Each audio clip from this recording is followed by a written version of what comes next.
안녕하십니까 여러분, 반갑습니다. 고재학의 경제버스 시작하겠습니다.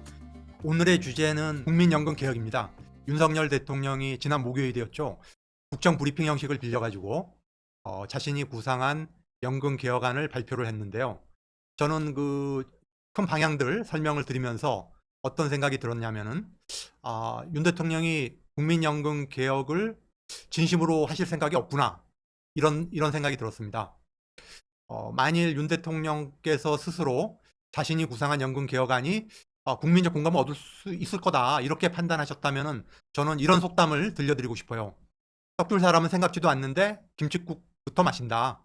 한자 성어로는 견란국에, 볼견자, 알란자, 구할구자, 닭개자, 달걀을 보고 닭이 되어 울기를 바란다는 뜻이죠. 지나치게 성급함을 이루는 말인데요. 제가 왜 윤석열 대통령의 연금 개혁안을 견란국에 비유를 했는지 지금부터 설명을 드리도록 하겠습니다.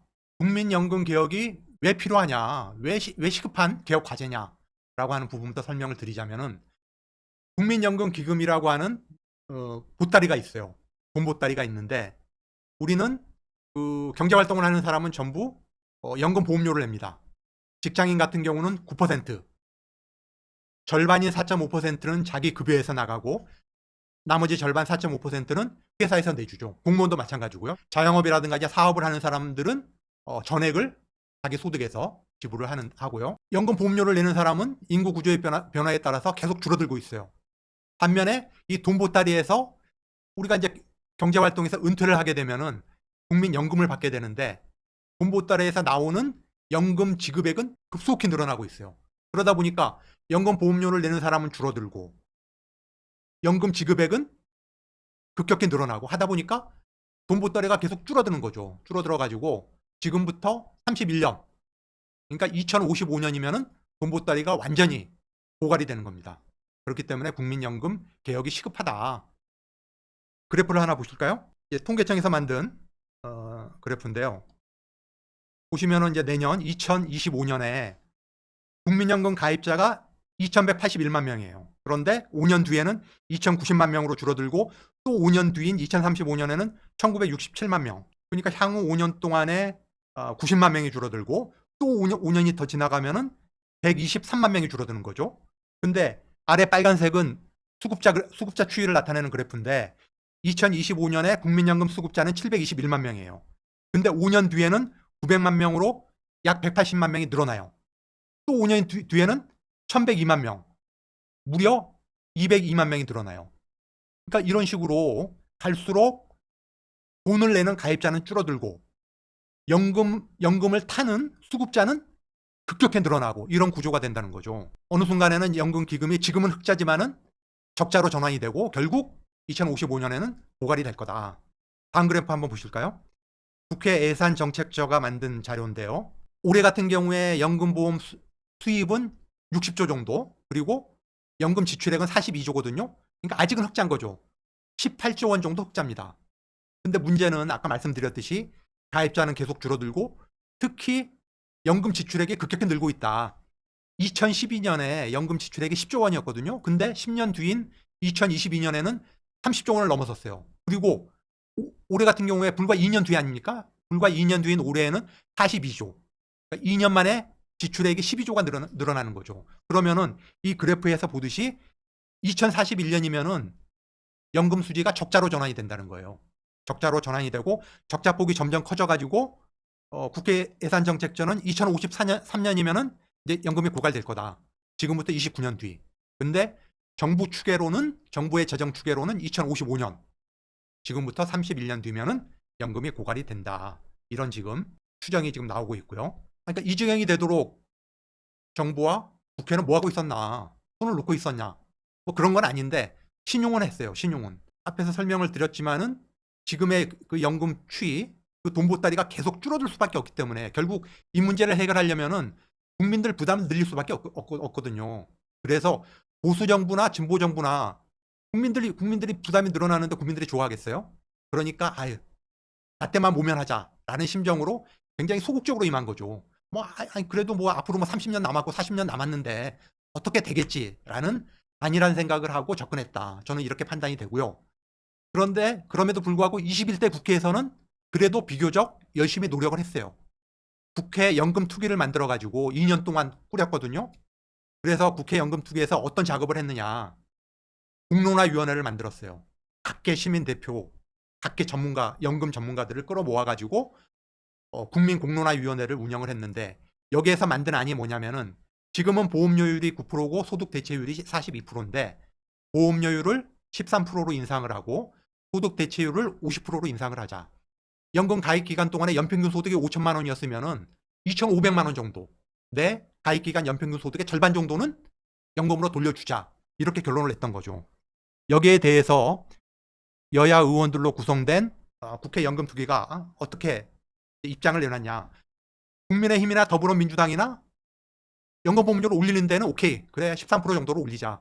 뭐 20% 30% 이렇게 올릴 수는 없으니까요. 이렇게 극격하게 올릴 수는 없는 거니까 일단 13%로 올리는 데는 동의. 근데 소득 대체율에 대해서는 민주당은 뭐 거의 50%를 주장을 했고 국민의힘은 40% 정도를 주장을 하다가 이게 이제 접점을 거의 찾았는데 43대 44로 거의 근접을 했죠.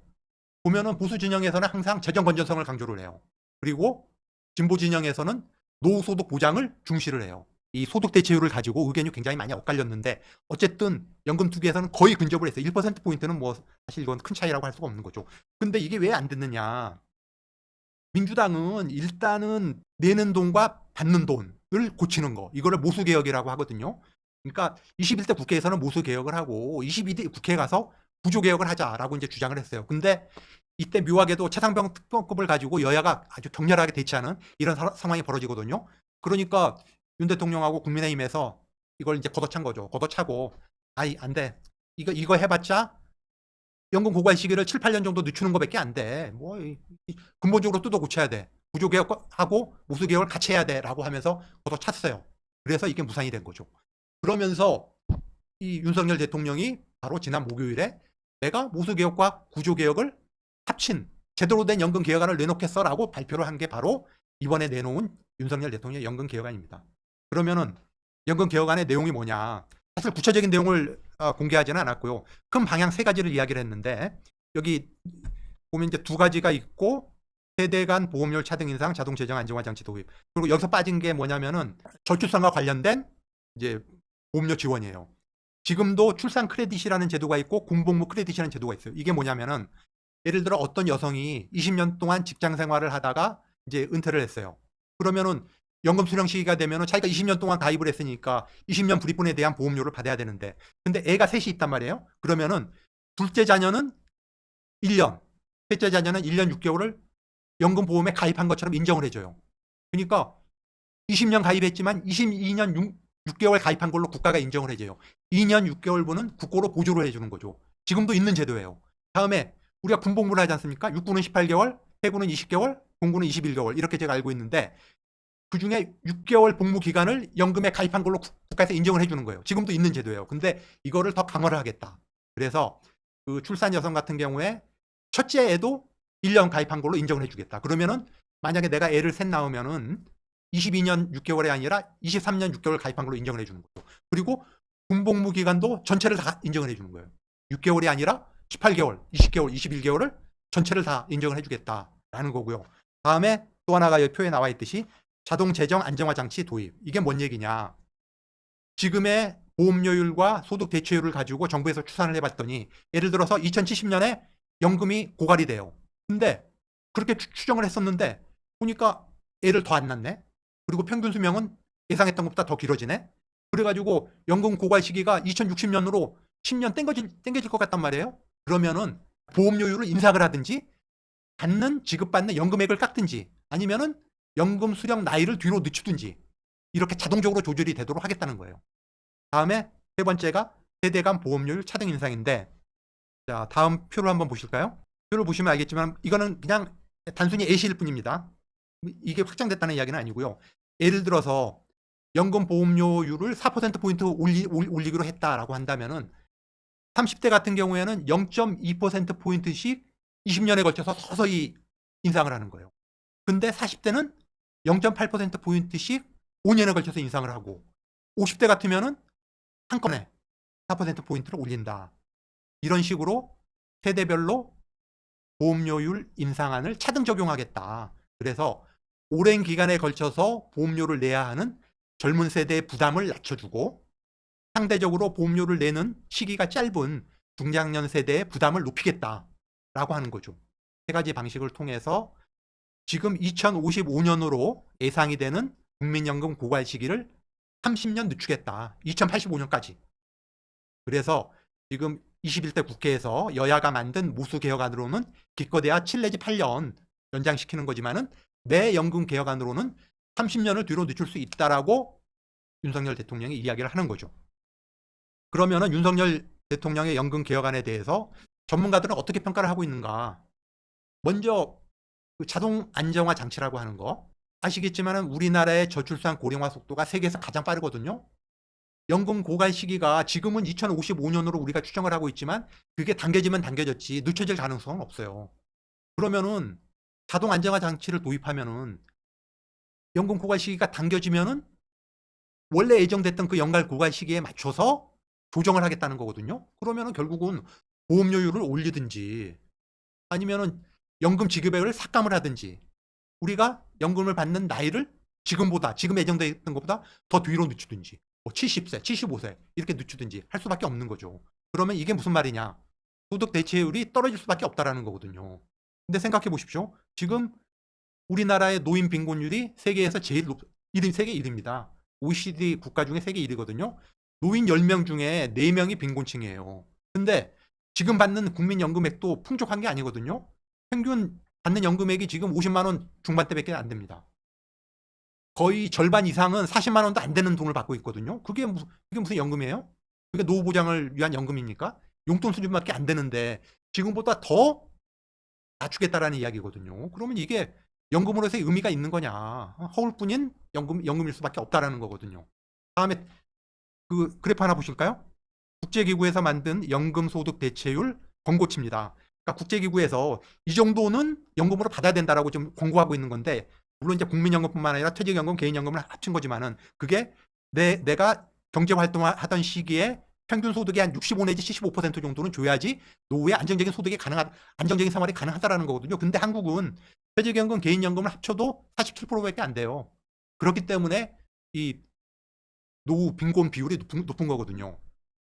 다음에 더 문제가 되는 게 세대별 차등화 방안인데 아니 지금도 보십시오. 40대나 50대의 경우에도 비정규직이라든가 영세 자영업자 같은 경우는 20, 30대 정규직 청년들보다 소득이 낮은 사람이 많거든요. 근데 그냥 뭉뚱그려 가지고 청년들은 보험료를 낮춰주고 중장년 세대의 부담은 높인다? 이게 과연 공정한 것인가? 그리고 야당 입장에서는 뭐 저번에도 제가 설명을 드렸지만은 지금 뭐 국민의힘 같은 경우는 사실상 70대 이상 노인들이 압도적으로 지지하는 뭐 영남 노인당이라고 이야기를 해도 과언이 아닐 정도 아닙니까? 근데 민주당 같은 경우에는 40대 50대가 핵심 지지층이거든요. 근데 40대 50대의 부담을 많이 늘릴 수밖에 없는 이 윤 대통령의 연금 개혁안을 야당이 과연 수용할 수 있을까? 좀 현실성이 떨어진다. 저는 이런 판단이 들고요. 다음에 또 하나는 윤석열 대통령이 국정브리핑에서 이렇게 말씀을 하셨죠. 내 임기 동안에 지금 월 평균 33만 원 지급하고 있는 기초연금을 40만 원으로 인상하겠다. 우리나라 노인들 중에 소득 상위 30%를 제외한 70%한테 지금 기초연금을 주고 있거든요. 아니 그러면은 보십시오. 제가 10년, 20년 연금에 가입을 해가지고 고작 해야 50만 원, 60만 원 지금 받고 있는데 국민연금보험료 한 푼도 안 낸 사람은 40만 원씩 기초연금 받는다. 그러면 과연 이게 형평에 맞는 겁니까? 이건 굉장히 심각한 사회적 갈등을 초래할 연금 개혁안이다. 그렇기 때문에 많은 지금 연금 전문가들이 이거는 연금 개혁하지 말자는 얘기다. 훨씬 더 분란만 만들 거다. 그래서 이거는 연금 개혁하지 말자는 이야기가 다름없다라는 평가가 주를 이루고 있다. 그런데 왜 윤석열 대통령이 이런 연금 개혁안을 던졌을까? 과연 그 배경이 뭘까? 마지막으로 그 배경을 한번 살펴보면요. 저는 윤석열 대통령이 청년층을 향해서 또 한 번의 승부수를 던진 거다. 이런 이제 판단을 했는데요. 윤 대통령도 자신이 그 국정 브리핑을 하면서 직접 이런 이야기를 했어요. 나는 청년 세대가 수긍할 수 있는 개혁안을 추진하겠다. 이런 것들을 종합해 봤을 때 그리고 그 윤 대통령이 30년 뒤로 연금 고갈 시기를 늦추겠다고 그랬잖아요. 그러면은 지금 연금을 내기 시작하는 20대, 30대도 충분히 연금을 받을 수 있는 시기거든요. 2085년이라는 시기가. 그래서 윤석열 대통령의 연금 개혁안은 청년들을 위한, 특히 청년 남성들을 위한 개혁안이다. 이렇게 저는 판단을 하고 있고요. 이 지난 대선으로 다시 돌아가 보면은 사실 이 20, 30대 남성들의 압도적인 지지가 없었다면은 윤석열 대통령은 당선을 꿈도 꾸기 어려웠을 겁니다. 윤 대통령이 두 가지 공약을 내걸었죠. 여성가족부 폐지, 또 하나는 사병 월급 200만 원. 윤 대통령이 그 두 가지 공약을 통해서 20, 30대 젊은 세대에서 남성과 여성을 분리하는데, 갈라치게 하는데 성공한 겁니다. 그래서 20, 30대 남성들의 압도적인 지지를 받았고 그걸로 간신히 0.73%포인트 차이로 대통령이 당선될 수 있었던 거죠. 그런데 지금 상황을 보면은 뭐 정책은 정말 우왕좌왕 갈팡질팡이죠. 인사는 개판이죠. 이념적으로는 극우에 경도돼 가지고 나라가 지금 굉장히 혼란스럽고 민생이 어렵지 않습니까? 그러다 보니까 20, 30대 남성들도 지금 떨어져 나갔어요. 20대, 30대, 40대, 50대, 60대까지 지금 지지율의 바닥이고 간신히 70대 이상 노인들 지지를 가지고 지탱을 하고 있는데, 대선 때 자기를 지지해줬던 20, 30대 남성들의 지지를 복원을 시키고 다시 한번 국정 동력을 되살려보자 라는 의도로 연금 개혁안을 내놓은 거다, 이렇게 판단이 된다는 거죠. 저는 청년들의 국민연금에 대한 불신 충분히 이해를 합니다. 하지만은 그 젊은 세대의 부담은 제가 생각하기에는 어떤 주거라든가 교육이라든가 이런 부분을 우리가 재정을 통해서 청년 세대의 부담을 덜어주는 쪽으로 가야지. 제가 89년도부터 연금을 들기 시작했는데 그때는 저도 청년 세대였고 제가 가장 오랫동안 보험료를 내야 했고 가장 늦은 시기에 국민연금을 받는 세대였거든요. 하지만 보험이라고 하는 것 자체가, 특히 연금보험이라고 하는 게 세대 연대 성격이 굉장히 강한 사회보험이거든요. 경제활동을 왕성히 하는 세대가 좀 더 부담을 지는 게 바로 국민연금이에요. 그래서 저는 대통령이 연금의 성격조차 제대로 이해를 하지 못하고 있지 않은가, 이런 판단이 들고, 세대 간의 갈등, 또 중년 세대의 어떤 조세 저항을 유발하는 이런 형식의 연금 개혁은 안 된다, 이렇게 말씀을 드리고 싶습니다. 자, 고지학의 경제버스 오늘은 이것으로 마치고요. 여러분 하여튼 시청해 주셔서 고맙고 좀 좋아요와 구독 한 번씩 부탁드리겠습니다. 여러분 고맙습니다.